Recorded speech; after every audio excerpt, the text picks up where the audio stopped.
Assalamualaikum warahmatullahi wabarakatuh. Kembali lagi bersama saya, Efril Bila. Di sini saya akan menjelaskan tentang reformasi.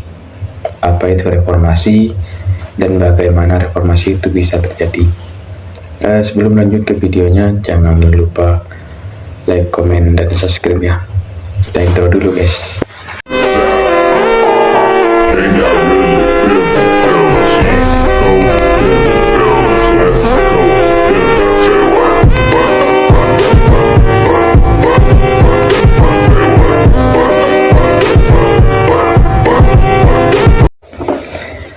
Nah, apa itu reformasi?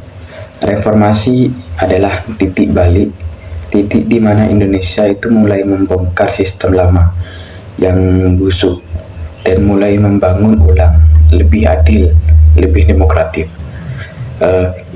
Ini bukan cuma ganti presiden ya. Ini adalah gerakan rakyat, misi besar. Tujuannya itu untuk yang pertama menghapus KKN, korupsi, kolusi, dan nepotisme.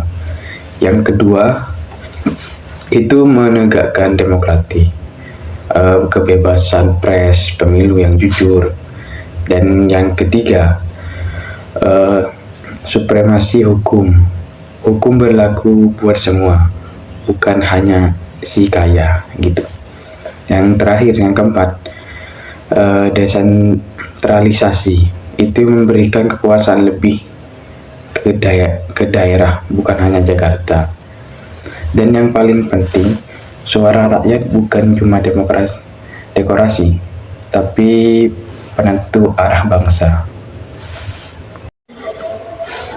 Nah, dalam rangka pelaksanakan penyelenggaraan hidup bernegara, Republik Indonesia itu termasuk jalan ketatanegaraan. Bangsa Indonesia itu telah mengalami momen sejarah baru, yaitu reformasi.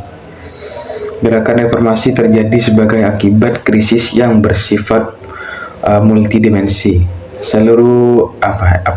Di seluruh negara Indonesia yang menyangkut segenap bidang kehidupan, baik politik, ekonomi, sosial, budaya, maupun keamanan dan ketertiban, diikuti pula oleh kondisi yang sangat rawan sebagai akibat perbedaan yang sangat tajam antara golongan yang di atas dengan rakyat yang mengalami kehidupan yang sangat menderita, tertekan, dan tidak berdaya. Secara umum, reformasi di Indonesia ini dapat diartikan sebagai melakukan perubahan ke arah yang lebih baik dengan cara menata ulang hal-hal yang telah menyimpang dan tidak sesuai lagi dengan kondisi dan struktur ketatanegaraan dalam kehidupan berbangsa dan bernegara. Reformasi itu memiliki dampak juga ya, dampak negatif dan positif. Dampak negatifnya itu Agenda reformasi telah ditetapkan melalui berbagai ketetapan MPR dan berbagai produk perundang-undangan yang baru. Tetapi setelah berlangsung lebih dari 10 tahun, terasa bahwa reformasi itu berjalan secara belum terarah gitu. Bila dinilai kembali kepada kondisi sebelum reformasi, maka tampak bahwa kekuasaan yang pada waktu dulu bersifat otoriter sekarang itu harus bersifat demokratif. Pemerintahan yang terpusat harus menjadi desentralisasi. Pemerintahan yang bersifat tertutup dan penuh larangan, serta pengawasan yang harus lebih dibuka, transparan, serta kebebasan gitu. Dampak positifnya itu reformasi dapat kita rasakan dan kita saksikan melalui berbagai media serta surat kabar dan internet maupun pendapat-pendapat pengamat bidangnya.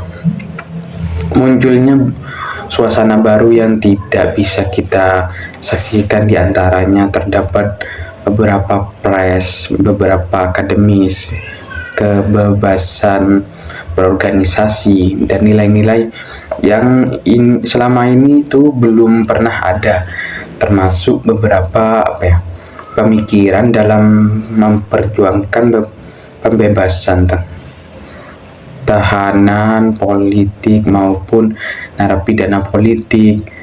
Hal ini bisa dinilai sebagai sebagai lambang dari suatu kebebasan berpolitik di Indonesia.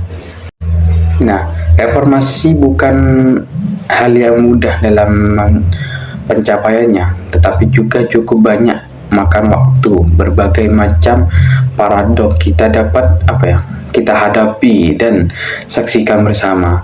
Banyak sorotan tajam dari masyarakat luas dewasa ini, yaitu penegakan hukum, pencegahan maupun penindakan terhadap KKN lama maupun yang muncul semasa reformasi, karena hal tersebut itu menyangkut dan berkaitan dengan ketertiban keamanan masyarakat, termasuk perlindungan terhadap para investor asing yang diharapkan sebagai acara serius oleh para pelaksana reformasi. Khususnya para penguasa yang kompeten,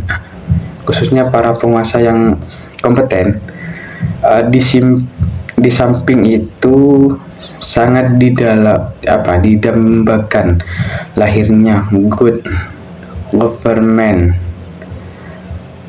yang mampu menangani segenap permasalahan krisis yang belum usai.